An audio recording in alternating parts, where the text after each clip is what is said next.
वो में से पहला कुआं है जिन्हें हम इस वीडियो में बनाने वाले हैं। ओह, पानी पानी पानी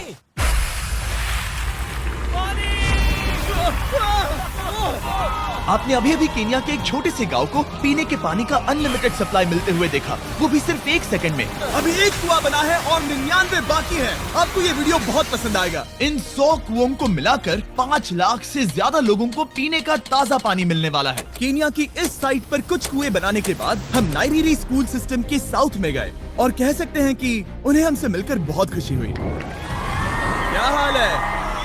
मैंने ऐसा नहीं सोचा था। स्वागत के लिए शुक्रिया। समझ नहीं आता कैसे रिएक्ट करूं। बहुत बहुत शुक्रिया दोस्तों। हमारे आने पर इस गांव ने हमारा जोरों से स्वागत किया और नोलन इसमें थोड़ा खो गया।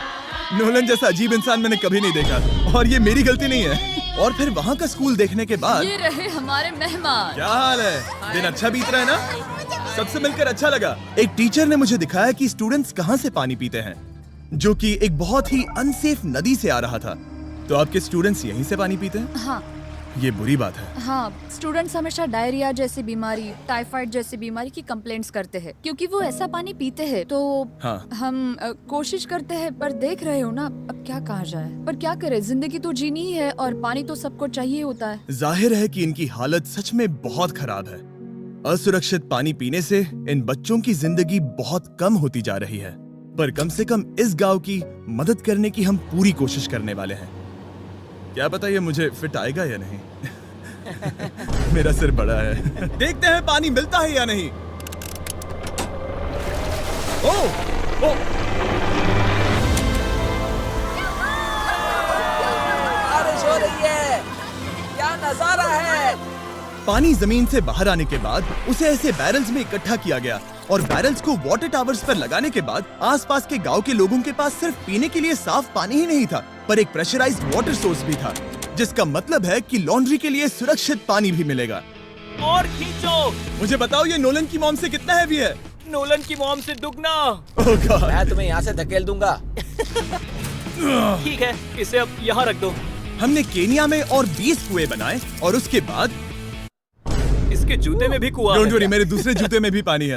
मैं बताता हूँ कि हमने ये 29 कुएं कैसे बनाए। इस विशाल सी ड्रिल से जमीन में सैकड़ों फीट गहरा गड्ढा किया, वो भी पॉल्यूटेड सोर्सेस से होकर सीधे विशाल से पीने लायक पानी तक। उसके बाद हमने पाइप्स इंस्टॉल किए ताकि लोग पूरे अफ्रीका में इन हैंड पंप से पानी ले सके और नाइरीरी में भी। इसे टेस्ट करके देखते हैं।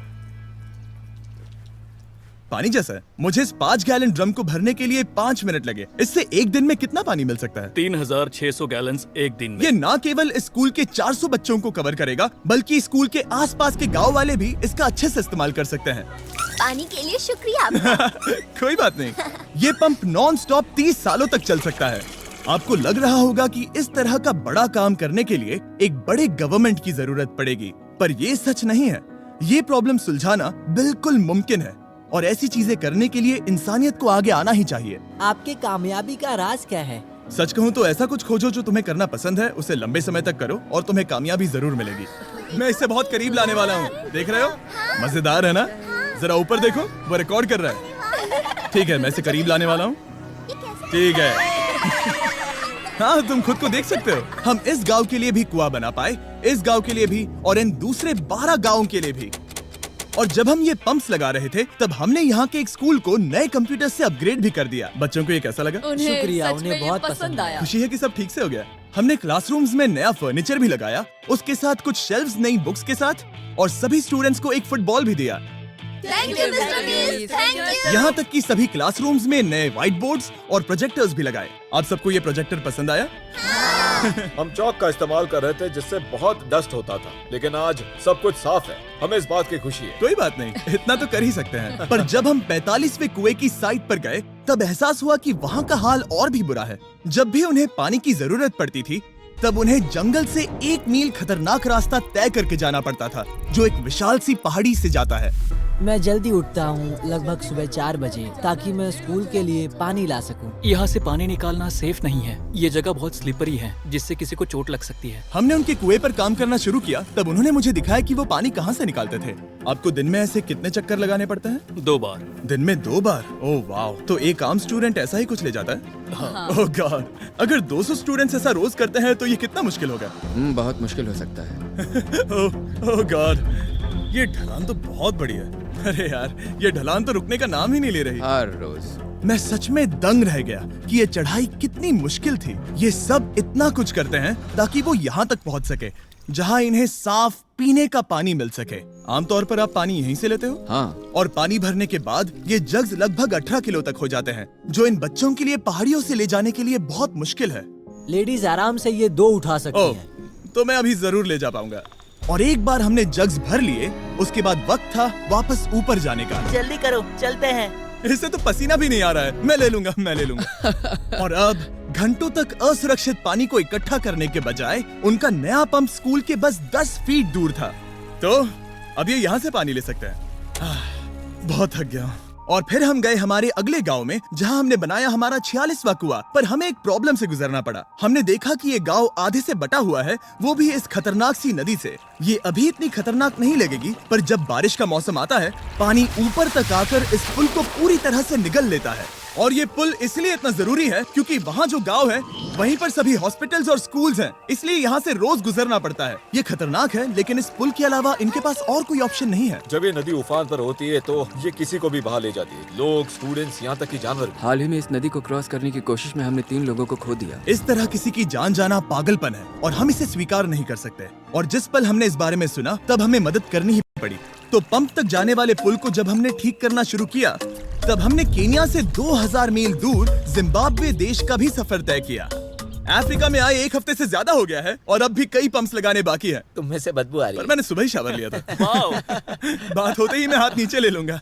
इस काम के लिए मैं तुम दोनों पर भरोसा कर सकता हूँ? हाँ। हमें सबसे पहले एक लोकल हॉस्पिटल की जांच करनी थी, जहाँ साफ पानी की सख्त जरूरत थी। अंदर जाने पर हमें पता चला कि इस क्लिनिक की इस गांव को कितनी जरूरत थी। 1 साल में यहाँ पर कितने बच्चे जन्म लेते हैं? 1 महीने में करीब 50। इसका मतलब 1 साल में पूरे 600। वाह! पर दुख की बात यह है कि इन प्रेग्नेंट महिलाओं को सिर्फ पानी लाने के लिए 1 मील तक जाना पड़ता है और इन भारी बकेट्स को लेकर वापस आना पड़ता है। पर अच्छी खबर ये है कि हमने इनकी पैसों से मदद की यहाँ पर एक मॉडर्न पंप लगाने के लिए। संभाल के, ठीक से पकड़ो। और अब बस देरी थी इसे शुरू करने की है कि हमने इनकी पैसों से मदद की यहाँ पर एक मॉडर्न पंप लगाने के लिए। संभाल के, ठीक से पकड़ो। और अब बस देरी थी इसे शुरू करने की। ठीक है नोलन, क्या तुम तैयार हो? मैं तैयार हूँ। ओवर। मुझे एक ड्रामेटिक जूम इन दो। नोलन, मैंने बटन दबा दिया है, ये काम कर रहा है? पानी आ रहा है। आप जाकर चेक करना चाहेंगे? हाँ। वहाँ पर? हाँ, चलो चलिए, चलते हैं। लोगों को पानी मिलता देख मुझे आखिर बहुत अच्छा खुशी हो पानी रही मिल ही है। गया। ये सच में कमाल की बात है। हमारा नोलन एक प्रोफेशनल डांसर है। हाँ। यकीन नहीं हो रहा, मैं डांस कर रहा हूँ। वो कर क्या रहा है? ओह गॉड, सॉरी, मैं नहीं चाहता कि आप इसे और देखें।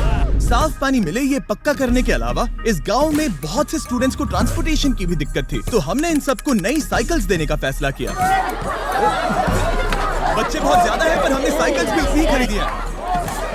सच बताऊं तो मुझे साइकिल चलाना नहीं आता। जिमी को सिर्फ साइकिल देना आता है। कभी इसे चलाना नहीं सीखा। तो चलो हम एक रेस लगाते हैं। 3, 2, 1, गो! ओह माय गॉड, सभी मुझसे आगे जा रहे हैं। संभल के, मुझे चलाना नहीं आता, किसी को उड़ाना नहीं चाहता। तुम इसे चलाओगे? ठीक है, जाओ चलाओ। ओके। और इन्हें साइकिल्स देने के बाद हमने तब तक पंप्स लगाए जब तक हम पहुंच गए कुआं नंबर 69 तक। ये कुआं सोलर पावर्ड है, जो गांव के किसानों के लिए खास बनाया गया है, ताकि इनकी फसलों और जानवरों को जरूरत से ज्यादा पानी मिल सके। चाहे गर्मी हो या फिर बिजली ना हो, इससे कोई फर्क नहीं पड़ेगा। और एक पैनल है 200 वॉट्स का, जो एक पंप से जुदा है। ये पंप हर घंटे 5000 लीटर पानी खींच सकता है। बेसिकली ये अनलिमिटेड पानी का सोर्स है इस पूरे गाँव के लिए। ये बहुत बढ़िया है। और जिम्बाब्वे छोड़ने के बाद हम चाहते थे कि अफ्रीका की सभी कम्युनिटीज को पानी मिलता रहे, इसलिए हमने और कुछ पंप्स बनाए युगांडा में, सोमालिया में और कैमरून में। कैमरून में हमने क्या क्या किया ये देखने के लिए फिलैंथ्रोपी चैनल पर हम जल्द ही एक वीडियो अपलोड करने वाले हैं। इन गाँव में वक्त बिताने पर मुझे एहसास हुआ कि पंप्स लगाना कितना जरूरी होता है। कैसे ये खेती को पानी देते हैं, भूखे का पेट भरते हैं, कैसे ये हॉस्पिटल्स को साफ सुथरा रखते हैं और सबसे जरूरी कैसे ये आने वाले पीढ़ी के बच्चों के लिए लंबी और हेल्दी जिंदगी जीने में मदद करते हैं और इससे कम्युनिटीज का भविष्य भी सेफ होता हम है। बहुत समय से इंतजार कर रहे हैं साफ पानी के लिए। Water is life. और कुछ लोकल लोगों की मदद से हमने आखिरकार ये पुल पूरा कर ही लिया, जिसे ये कम्युनिटी अगले 100 सालों तक इस्तेमाल कर सकती है। कई जिंदगियां बचेगी, परिवार एक साथ आएंगे, परेशानियां चली जाएंगी। इस वीडियो में हमने जो 100 पंप्स लगाए हैं वो कई जिंदगियां बदल देंगी, पर ये काफी नहीं है।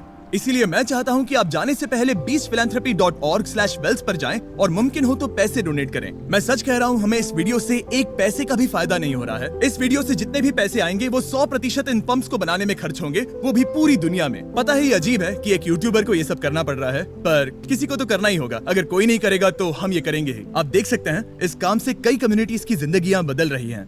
और फाइनली 100वां पंप। ओह माय गॉड, मुझे माफ करना।